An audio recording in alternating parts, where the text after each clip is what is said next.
kugusuhuza nanone mu izina rya Yesu. Imana iduhana umugisha. Nkuko tumenyereye ni Emerita ukuyemuye Mama Sabine.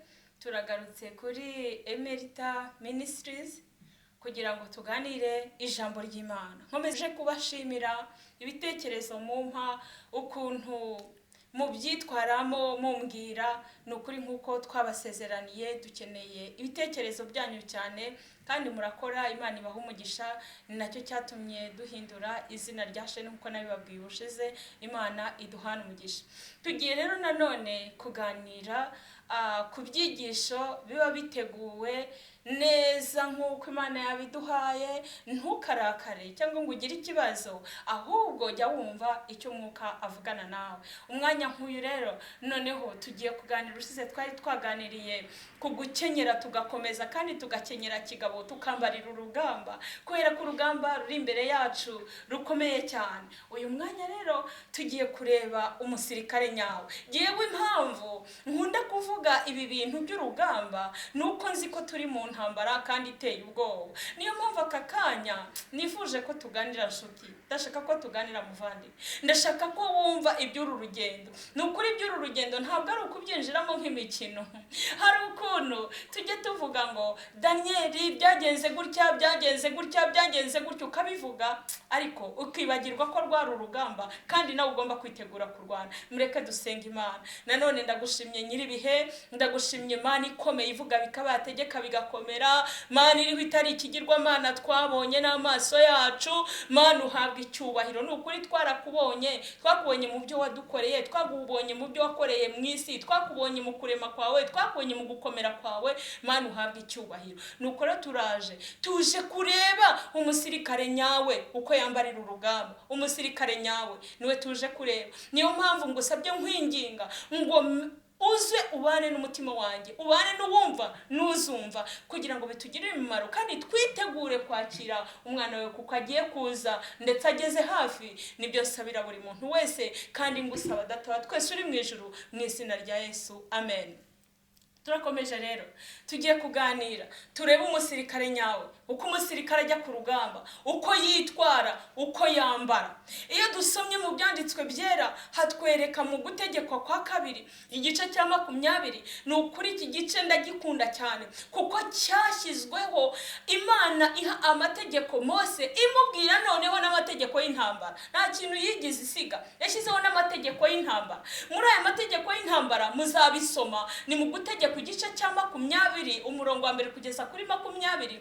Havuga ko umuntu ufite ubwoba atagomba kuza ku rugamba. Havuga ko umuntu ufite wasabye umukobwa akaba agiye kujya ku rugamba agomba gusubirayo kuko agenda amutekereza avuga ati none ubukwe bwanjye bwapfa. Murabyumva?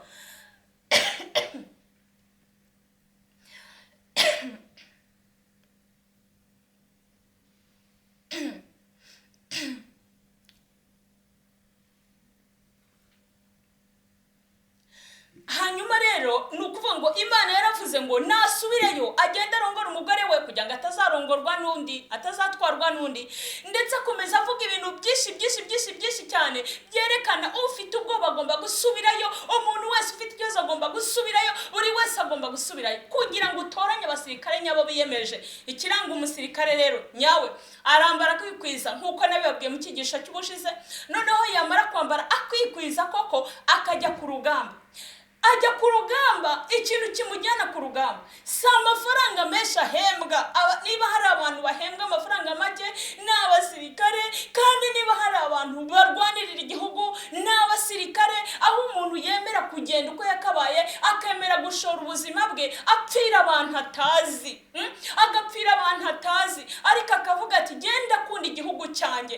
Uva rero hari ikindi kintu kiba kimuha imbaraga, aba yishingikirije ku ijambo ry'uwamwandikiye ubusirikare. Haleluya! Wabyumvise? Kwishingikiriza ku ijambo ry'uwamutoranije. Donc abamutoranije bararebye baravuga bati uyu musirikare ashoboye urugamba, uyu musirikare ashobora kugenda neza, uyu musirikare ntashobora gusubira inyuma. Babakoresha icyo bita, babanza kubakoresha imyitozo, bakajya mu mafunzo bakareba ko ibyo bintu bazabikora neza, bakabatoranya abarwayi bagasigara, bafite intege nke bagasigara, bafite ubwoba bagasigara.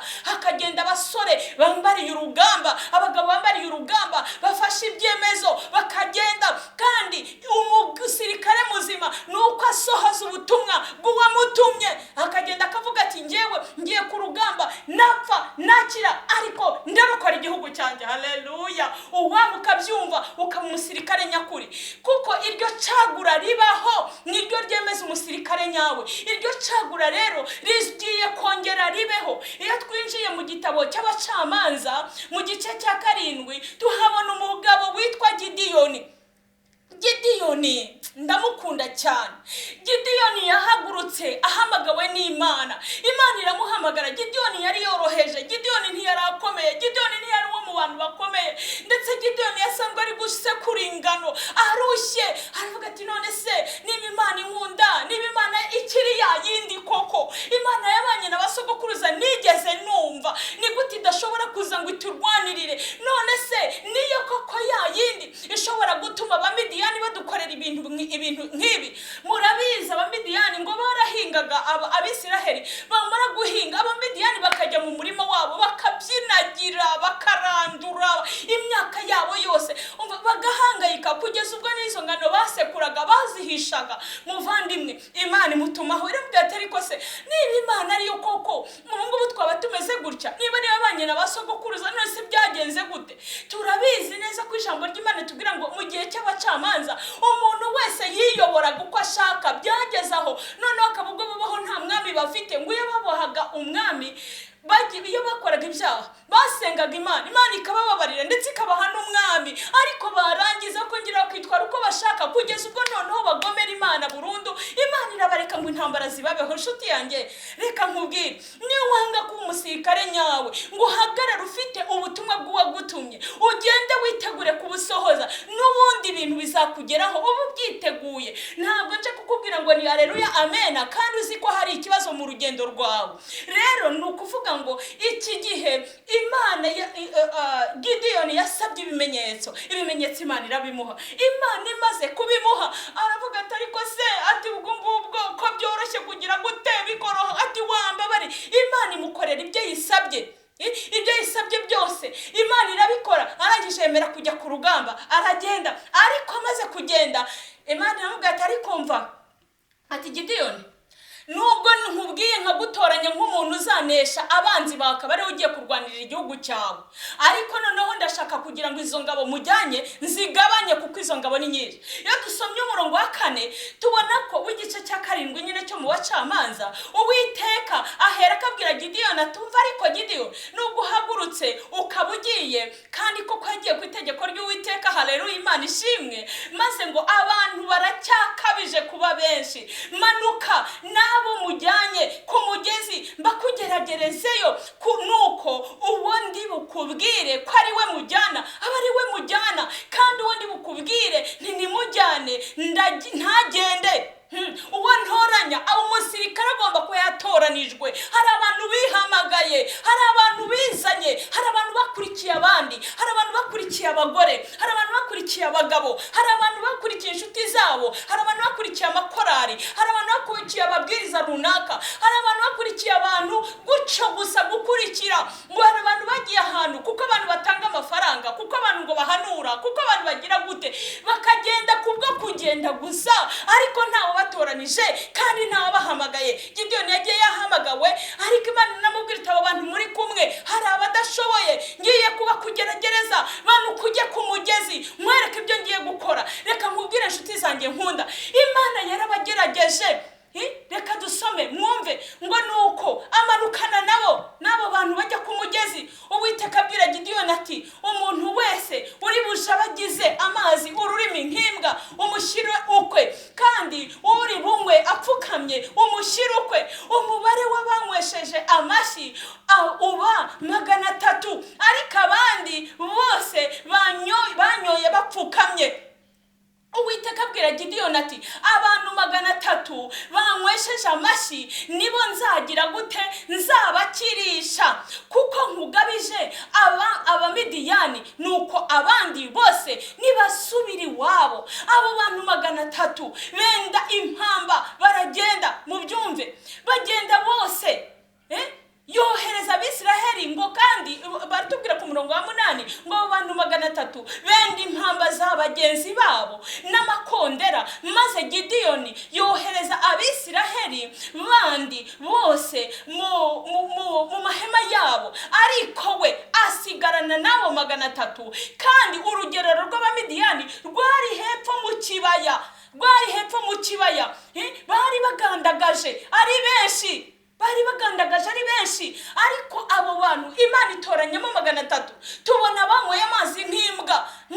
Reka mbabwire, iyo dusomye ibyanditswe bitwereka ko imbwa, ngo hanze hazaba imbwa n'iki n'abarozi. abo bantu banywaga amazi gutya n'abantu batari bafite muri bo ubwenge bwo gukurikira Imana, cyangwa batahamagawe n'Imana. kuko ahantu ngira ngo hatekereze neza, banyweye nk'abanyamahanga, banywa nk'imbwa nyine, abantu b'abanyamahanga.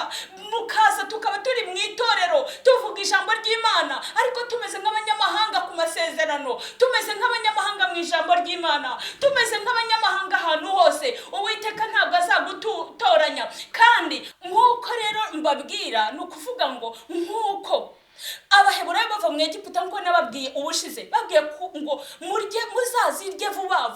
ni ukuvuga ngo rero aba bantu banyweye, abandi baripfukamira, abandi ariko banywa bagenda, ngo banyoye bagenda, banywa bagenda kugira ngo babashe kujya ku rugamba neza nk'uko bikwiye. ngo imico igeragezwa hashingiye ku tuntu tworoshye. bageragerejwe muri ibyo bintu, ngo abantu bashakaga kwimara ubukene mu gihe cy'akaga. abantu bashaka kwimara ubukene mu gihe cy'akaga ntibakwiriye kwizerwa mu bihe byihutirwa. oya, Uwiteka nta mwanya afitiye abanyabute n'abashaka ibibanezeza mu murimo we. aho ni ukuvuga ngo abo yihitiyemo bari abantu bake cyane, batari kwemera ibyo bifuza kubakerereza, ntabwo bashaka kubakerereza mu gusoza inshingano yabo. abo bagabo 300 batoranyijwe ntibari bafite ubutwari no kwitegeka, ahubwo bari n'abagabo bafite kwizera. amen. ni ukuvuga ngo ntabwo bari bafite ibyo gusa, ahubwo bari n'abagabo. mwumva ayo magambo, ngabo bagabo 300 batoranijwe ntibari bafite ubutwari no kwitegeka, ahubwo bari n'abagabo bafite kwizera. ntibari bariyandurishije gusenga ibigirwamana, ntabwo bigeze biyandurisha gusenga ibigirwamana. Uwiteka niwe wabayoboraga, kandi yari kubakoresha igacungura Abisiraheli. ntabwo intsinzi ishingira ku bwinshi bw'abantu. Imana ishobora kurokora abantu ikoresheje bake, kimwe n'uko yakoresha benshi. ntiheshwa icyubahiro n'ubwinshi bw'abantu nk'uko igiheshwa n'imico y'abayikorera. nshuti yanjye, Imana irashaka ko imico y'abayikorera ihinduka. aba bantu batoranijwe, uyu munsi nawe ugiye kujyanwa ku mugezi kugeragerezwayo. niyo mpamvu ugomba kuba umusirikare nyawe. ugiye kujyanwa ku mugezi, ugiye kugeragerezwayo. reka nkubwire nshuti yanjye, erega uzageragerezwa. nutageragerezwa kuri kimwe, uzageragerezwa ku kindi, kandi umwanzi arahari kugira ngo acogoze urugendo rwawe. niyo mpamvu umusirikare ari ku rugamba areba umwanzi akaryama akamwihisha. rero dufite ubwihisho muri Kristo. haleluya. umusirikare nyawe amenya hari bw'ikinga umwanzi, nta handi, nta bundi buhungiro dufite uretse guhungira muri Kristo gusa. niwe wenyine uzatubashisha kuronka intsinzi. yewe nshuti yanjye magara, mukunzi wanjye, ni ukuri muvandimwe wanjye, ndaguhamagara kugira ngo wige kuba umusirikare nyawe, kuko Imana itoranya ihereye kuri utwo tuntu duto. ngo Abisirayeli ukuri bari baraganditse ku musozi wari witegeye, urumva, wari witegeye ikibaya cyari kiganditsemo ingabo z'ababateye, Abamidiyani, Abamabuleki n'Ab'iburasirazuba. bari abantu benshi. ibaze nawe, ingabo 120 zari ziteguye gutera aba bantu. Imana igatoranya 300. Imana yahaye Gideyoni amabwiriza y'uburyo bagomba gutera, maze ahita ayashyira mu bikorwa. abo bagabo 300 bagabanyijwemo imitwe 3. umuntu wese yahawe ikondera n'urumuri ruhishwe mu kibindi. abantu bashyizwe mu myanya mu buryo bajyaga gusakiza urugero rw'Abamidiyani Midiyani baturutse impande zitandukanye. Mu gicuku bumva ijwi ry'ihembe ry'intambara ryavuzwaga na Gideyoni, maze ba bantu uko ari 300 bavuza amakondera yabo, hanyuma bamena ibibindi byabo, maze bazunguza muri ni ukuvuga ngo zaragurumanaga izo muri, biruka basatira abanzi baririmba intero yabo y'intambara bati inkota y'Uwiteka na Gideyoni. Haleluya! Nshuti yanjye nkunda, ndakwinginze mbabare w'umusirikare ku rugamba uzatoranwa ku kantu ku kandi. Muvandimwe ngira ngo nkubwire, uyu munsi dukwiye kwambikwa imbaraga y'umwuka wera buri munsi kugira ngo tubashe gutsinda. Umusirikare iyo ari ku rugamba ntabwo ajya yambara imyenda idafite ahantu ari buseseke icupa ry'amazi. Uko urugamba rukomeye icyaka kikaza asoma kuri ya mazi. Niyo mpamvu nawe nkubwiye ngo uko urugamba rukomeye somaho, pfukama usomeho. Aya mazi ngo banyweye amazi, abangaba batoranijwe banywaga amazi vuba kandi bagenda biteguye intambara, nta kintu na kimwe kibatsikamiye. Ibyo bintu byose rero ushaka ko bigutsikamira, ako kazi, ibyo byose, ayo mafaranga, ayo mazu, ibyo bintu byose ushaka ko bigutsikamira, ni ukuri wari ukwiye kugira ngo ubyibagirwe, umenye kuri ku rugamba. Ntabwo nkubujije ko ugomba gushaka imibereho, ariko muri iyo mibereho menya ko guhumeka no kwinyagambura ubikesha Uwiteka Nyiringabo wenyine. Reka nkubwire, murabona imodoka, iyo umuntu afashe imodoka akayijyana kuri sitasiyo akayishirishamo umwuka, noneho hakagira agashinge kazakora mu ipine gatoya, ni ukuvuga ngo umwuka ntushiramo ako kanya, ahubwo ugenda ushira burundu, ugashiduka imodoka imeze gute? Imodoka yicaye. Niyo mpamvu aka kanya nagira ngo nkubwire ngo akaha gato winjiza mu bugingo bwawe, akantu gato uvuga ngo ntacyo gatwaye, akantu gato wari uvuga ngo rega turi abantu, ngo turi abakingwa na kundi twabigenza, ako kazakumaramo umwuka. Wicare ujye ugenda, ariko warapfuye kera utakiriho, kandi icyo gihe iyo ugenda warapfuye utakiriho ntabwo wumva, kuko baciye umugani baravuga ngo nta numbi yumva ihone. Niyo mpamvu uyu munsi nkubwira ngo ihone riri kuvuga umusirikare nyawe ari kwambara, umusirikare nyawe ari kwikwiza, umusirikare nyawe ari gucana itabaza ngo rigurumane. Ni ukuri reka nkubwire, ishungura rigiye kuza kandi buri muntu wese bizamugeraho. Kubw'ibyo rero hari amagambo Pawulo yavuze arimo guhagura Timoteyo. Muvandimwe nyumva neza ngo nuko rero mwana wanjye ukomerere mu buntu bubonerwa muri Kristo, kandi ibyo wanyumvanye imbere y'abahamya benshi ubimenyeshe abantu bakwizerwa bazashobora kubyigisha abandi. Ibyo wanyumvanye, umusirikare muzima ni ukuvuga ngo ajyana imvugo ya sebuja, wowe ujyana imvugo yande? Wiri gukwirakwiza amakuru y'ibihuha, wiri gukwirakwiza amakuru, inkuru z'abaturanyi bawe, inkuru z'abantu witaga inshuti zawe, wiri gukwiza inkuru kandi byanditswe bivuga ko abo bantu bameze gutyo badashaka kujya ku rugamba ngo batsinde. Oya, aravuga Pawulo aramubwira ati ibyo wanyumvanye ubibwira abandi, ariko abandi babasha kubivuga, ngo ujye ufatanya nanjye kwihanganira imibabaro nk'uko bikwiriye umusirikare mwiza wa Kristo. Umusirikare mwiza wa Kristo arangwa no kwihangana, kandi yageze ku rugamba inkomere ngenzi yayo iyo igize ikibazo, ahangaha avuze ngo uzakwirakwiza ibyo wambonanye. Iyo igize ikibazo afata mugenzi we akamuhishira, ntabwo ajya amufata ngo amukubite ibishute nawe amubabaze. Oya, ahubwo aravuga ngo ngwino, akamukurura, ntiyapfuye aramukurura kugira ngo atajya mu ruhande rw'umwanzi. Nuko umusirikare muzima ameze, ahishira ikibazo cya mwene wabo, yarangiza cya mugenzi we bari kumwe ku rugamba, yarangiza akamufasha, akamwomora, niba ari gushyingura bakamujyana bakamushyingura neza, ariko ntabwo asebye cyangwa ngo agayishe uwo bari kumwe ku rugamba, kuko babigenje gutyo baba barimo birwanya kandi bahita batsindwa. Ngo ntawabasha kuba umusirikare ngo yishyire mu by'ubu bugingo, ngo abakinesheje uwamwandikiye ubusirikare, ntabwo byashoboka. Niyo mpamvu bariya abantu bose, ariko nawe nyumvira, abantu bahagurutse ari 32,000 barangije baratsindwa, hasigara 22,000. Bya 22,000 barabigerageza, hasigara 10,000. Bya 10,000 barabigerageza, 9,700 bivaho, hasigara abantu 300. Ese nshuti yanjye, wowe wumva uzasigara muri abo bantu? Nagira ngo utekereze, niba wumva wowe uzasigara, niba wumva wowe uzarokoka, ariko se koko uzarokoka? Tekereza ibyo ukora. Aravuze ati ntawe satani, sinkubujije gukora, sinkubujije gukora ibyaguteza imbere, ndabisubiramo, ariko nagira ngo ubwenge ibyo bintu bigiye kugutwara umenya ko Uwiteka ari wikesha guhumeka no kugira gute no kwinyagambura. Ngo kandi iyo umuntu ashatse kurushanwa mu mikino nahabwa ikamba kereka arushanijwe nk'uko bitegetswe.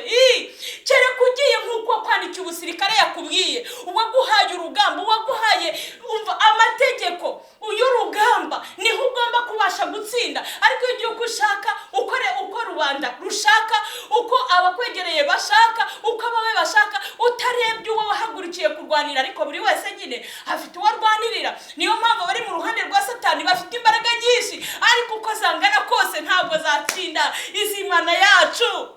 Imana yacu irahari. Ngo kandi umuntu arushanijwe nuko uragomba kurushanwa uko bikwiye, kuko niba bakubwiye ngo uragenda metero 5 warangiza ukagenda izidakwiriye, ntabwo ushobora guhabwa igihembo. Ngo kereke arushanijwe uko bitegetswe, uko wavuze urugamba, uko uwatangije urugamba yategetse. Ngo kandi umuhinzi nukwiriye kubanza kwenda ku mbuto. Nshuti yanjye nkunda, niba urimo kubwira abandi, niba uvuga ijambo ry'Imana, banza wende ku mbuto, banza uhinduke bigaragare, banza wihane ingeso zawe mbi zose.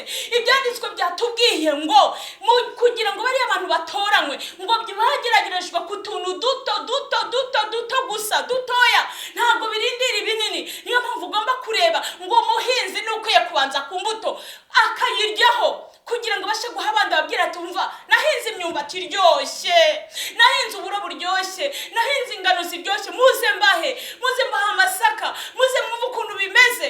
Kuko yabiriyeho, yarabyumvise, yaranuriwe, byaramubyibuhishije. None wowe warazonzwe, uri umusirikare utazi icyo urwanirira, uhagaze aho inyuma bagutoranije, nibakugeza ku mugezi urasigara, none urimo gushaka kugaburira abandi. Ngo mwana wanjye, ngo zirikana ibyo mvuze, ngo kuko umwami wacu azaguha ubwenge muri byose. Umwami wanjye naguha ubwenge muri byose, ubashe kuba umusirikare nyawe, ugomba guhagarara ku rugamba, ugomba kurwana nk'uko bitegetswe. Nshuti yanjye nkunda, Imana iraguhamagara. Ni ukuri igihe kigiye kugera ubwo byose bigiye kurangira, ubwo byose bigiye kurangira. Ngo igihe ubutumwa buzaba bumaze kugera ku bantu, bumaze kurangiza umurimo wabwo, Imana irangije, ngo imbabazi zizaba zikuwe ku banyabyaha bo mu isi bacumuye. Ubwoko bw'Imana buzaba bushoje umurimo wabwo, buzaba bwarakiriye imvura y'itumba. Abantu bazaba baramaze kwakira umwuka ku rugero rukwiriye, umwuka uheruka, umwuka w'imbaraga, kugira ngo babashe kugera ku ntsinzi. Aribyo guhembura guheruka ku mwami Imana. Haleluya. Kandi bwiteguye rwose guhangana n'ibigeragezo bigize gute bibutegereje. Umva, abantu bazaba biteguye, abakiriye imbaraga, abasirikare nyabo bari ku rugamba bazaba biteguye guhangana n'umwanzi, kandi biteguye kugera ku ntsinzi. Reka saba Imana mu ijuru ikugirire neza, ikwambika imbaraga yo kubasha gutsindira urugamba. Urambura ibiganza umere nk'ingabo itsinzwe, maze nurangiza uririmbe ugira uti: mureke guhindira imishyitsi imbere y'urupfu, kuko warunesheje arahari. Yadusezeraniye kumwizera wese azamubera ingabo imukingira. Umusirikare wa Yesu nyakuri yamenye urusika rwadutandukanyaga. Yesu yararwashije, cyo nimwuze twigireyo, ndetse ambasaderi wacu ni Yesu wanesheje. Umusirikare wa leta yo mu isi ahora yiteguye kurwanirira igihugu cye, agaharanira kugiteza imbere kugeza ubwo apfuye adacogoye. Natwe rero nshuti bavandimwe, turi abasirikare ba leta y'Imana. Haguruka uhangane n'ubutware bw'umwijima, n'iby'igiciro kugwa ku rugamba rw'umukiza. Haleluya. Nshuti yanjye nkunda, uwamuka musirikare nyakuri witeguye kugwa kuri urwo rugamba, umukiza gutegugeye ibiganza, umere nk'ingabo itsinzwe, urambura amaboko, urangije uririmba uvuga utubunje ukondi, nta kindi cyankiza uretse kwemera kujya ku rugamba njyanye nawe. Nibyo ngusabira mu izina rya Yesu, amena. Mana ndagushimye, urakoze kubw'aka kanya. Nsabiye umwana wawe wese uzumva iki cyigisho, nuri bucyumve, kugira ngo mwuka wawe wera amwuzure, maze umwanzi Satani satani atsindwe, utsinde kukuri Imana mu izina rya Yesu, amen.